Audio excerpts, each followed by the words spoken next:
Mielőtt elmondanám, hogy miről lesz szó ebben a videóban, tekintsünk meg egy rövid bejátszást. Szerintem ez a klip elég pontosan bemutatja az emberiség jelen tevékenységét a világban, és sejteti a szomorú jövőjét is.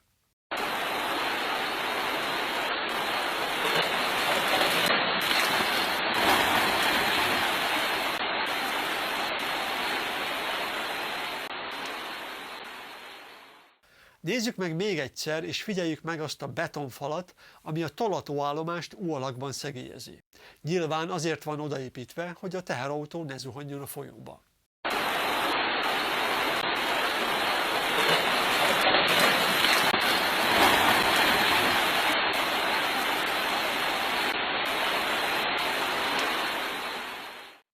Az a betonépítmény egy tudatos politikai döntés eredménye. Benne van a döntéshozók azon szándéka, hogy megoldják a település egy alapvető problémáját, a szemétkérdést. Gondolom, egyetértesz velem, ha azt mondom, hogy az emberek nagy többsége nem ilyen megoldásokat akar, és mégis a többség akaratának ellenére ilyen megoldások születnek már nagyon régóta. És nem csak szemétügyben. Hiába cseréljük le a döntéseket meghozó politikusokat, az újak nagyjából ugyanilyenek lesznek. Miért? Hát azért, mert a probléma nem az egyes politikusokkal van, hanem az egész rendszerrel. Ha változást akarunk elérni, akkor a politikai hatalom teljes szerkezetét kell átalakítani.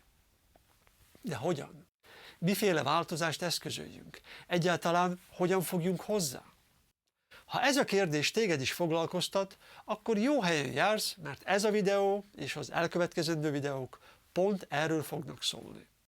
Gyere, menjünk át az utca túloldalára, és vessünk egy pillantást a betegség valódi okaira.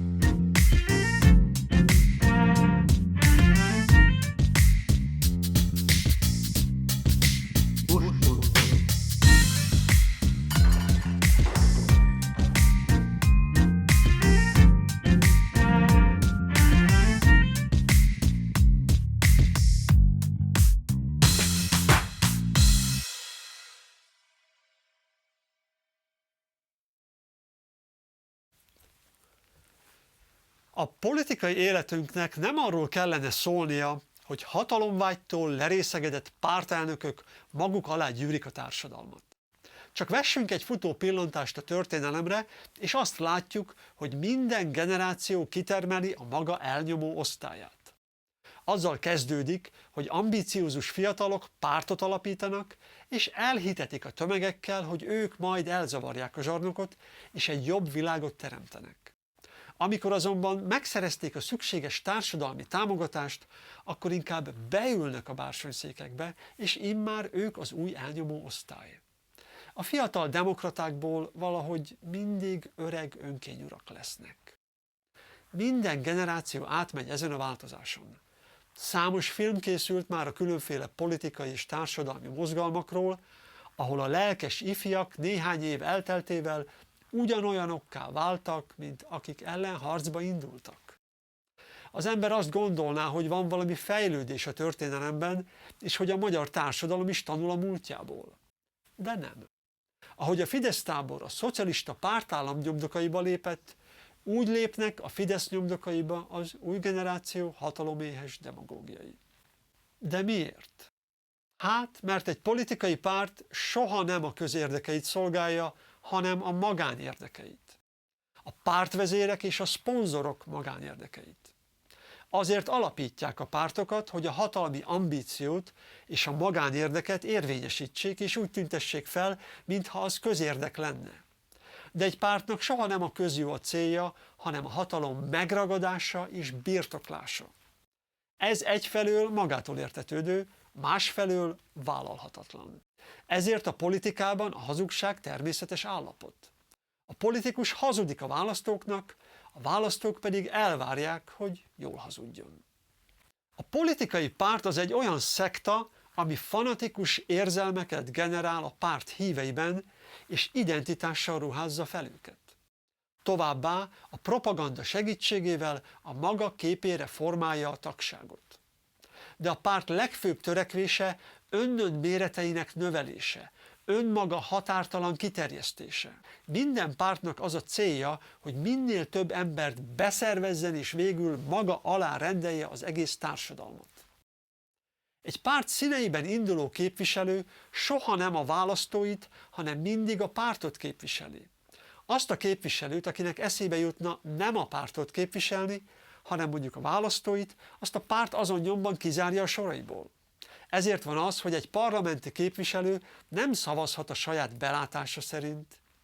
Köti a pártfegyelem.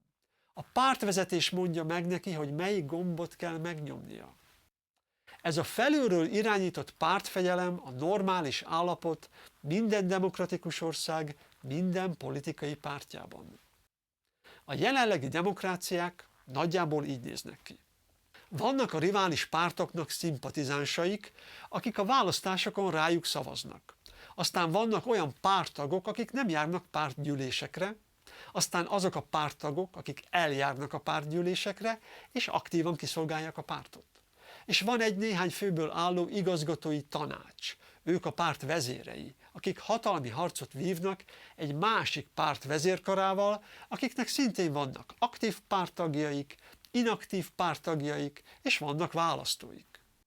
Az igazgatói tanácsok hatalmi harcát hívjuk demokráciának, feltéve, hogy hol az egyik, hol a másik kerül ki győztesen. Gyakran azonban ezek egy húrakat pengetnek, és az úgynevezett demokratikus választásokat csak azért rendezik meg, mert a hatalomnak mindig szüksége van társadalmi legitimációra.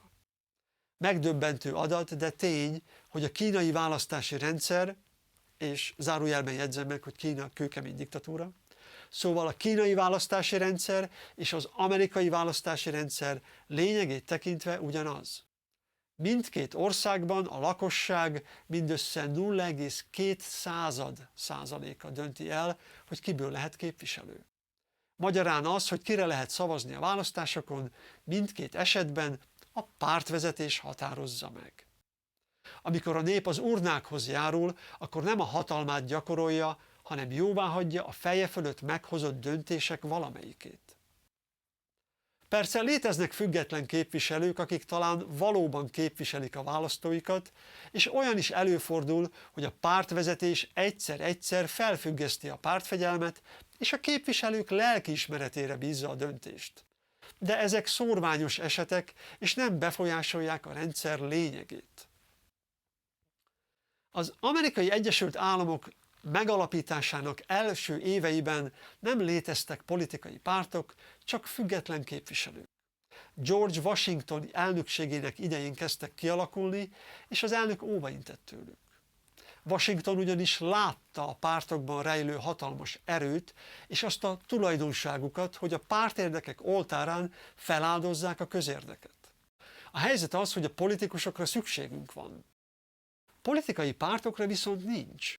Vagy ha igen, akkor csak azért, mert nem akarunk döntéseket hozni.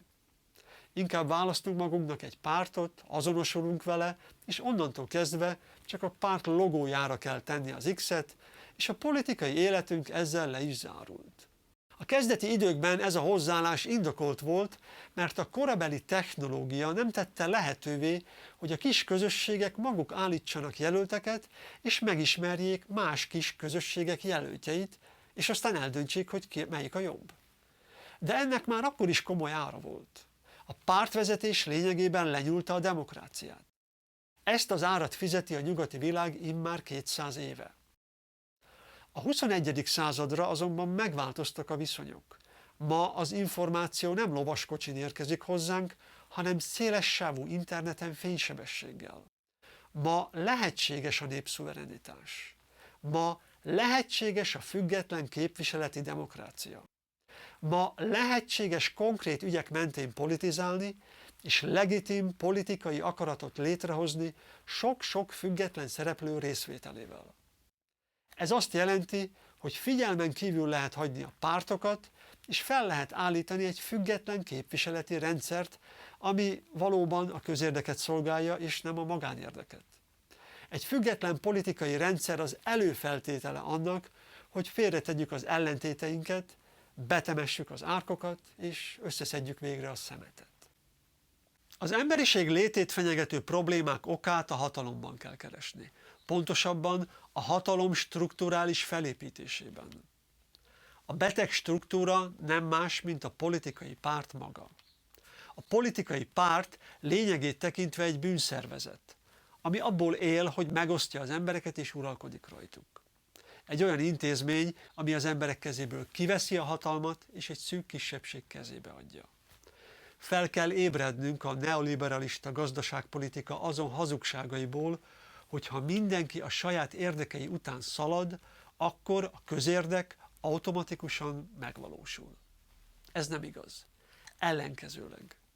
A magánérdek és a magántulajdon korlátlan hatalma halálos fenyegetést jelent a Föld élővilágára, beleértve az embert is. Ha meg akarjuk oldani a 21. század valódi problémáit, mint a környezetszennyezés, az élővilág rohamos pusztulása, az atomfegyverkezés, a tömeges migráció, a társadalmi egyenlőtlenségek, a big data diktatúrák, valamint a csúcstechnológia és a robotizáció okozta munkaerőpiaci nehézségek. Ha meg akarjuk oldani ezeket a problémákat, akkor először meg kell változtatnunk a hatalom szerkezetét. A 24. órában vagyunk. Nem hitegethetjük magunkat tovább azzal, hogy a pártok és az ő kormányaik a közérdeket szolgálják. A pártpolitikusok az utolsó percekig el lesznek foglalva a saját hazugságaikkal és a pozícióharcaikkal. Ők lesznek az utolsók, akik felismerik, hogy baj van. Nem várhatunk rájuk. Nekünk magunknak kell cselekedni, mert a pártpolitizálás okozta anomáliák nem oldhatók meg még több pártpolitizálással. A következő részben felvázolok egy szélesebb látókörű politikai rendszert, ami jobban megfelel a 21. század kihívásainak, mint a hagyományos pártrendszerek. Addig is minden jót!